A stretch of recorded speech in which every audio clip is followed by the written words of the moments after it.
Do you think our relationship with China over the last 2 years, did it get stronger, weaker? Are we in a better position, worse position than we were when Obama took office? I would defer to saying it's probably been pretty neutral. I don't think it's deteriorated because things are so much better than what I remember in high school.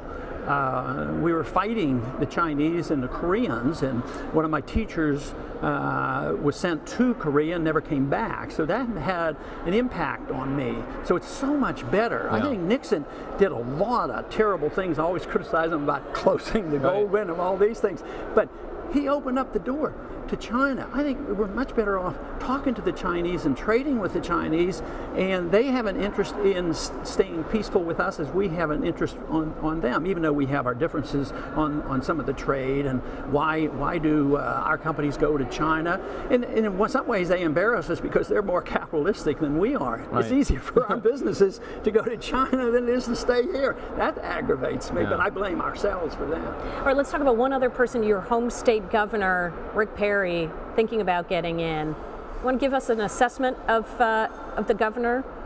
Well, you know, I haven't been involved in state politics. I know that one of our Tea Party candidates ran without any money against him, got 20% of the vote last time. So you don't think he's Tea Party enough? Oh, well, no, I never put him in that category, but I put him in the category of being very smart. Do you think he's captured a lot of that sentiment, you know, when he'd throw out terms, well, we have to protect our right to secession, and, you know, it always fed a little fodder, you know, to the Tea Party people. So he's pretty smart. And I think he would always come that way. So he's into politics pretty well, and he would be a formidable candidate. Can he take credit for Texas's economy? He's been doing very well over the last decade, as you know. Well, no, I think the conditions of Texas over the many decades has been healthier for the economy. It's a right-to-work state. You know, he didn't do that, but he would support that. We don't have an income tax. We do have high property taxes, but the environment there is good.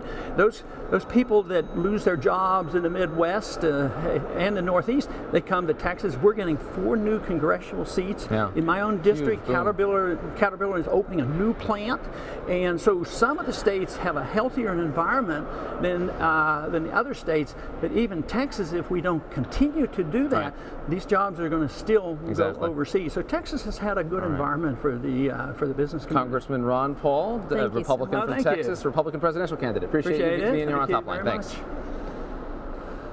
And as a postscript, today is the last day for our ace producer, Colin Durner. She's sitting right there. You can't see her, but she's always there. This show would not exist without her. Round of applause for Colin. She's been terrific. We wish you all the best, Colin. Wish you all the best. The bounce, though.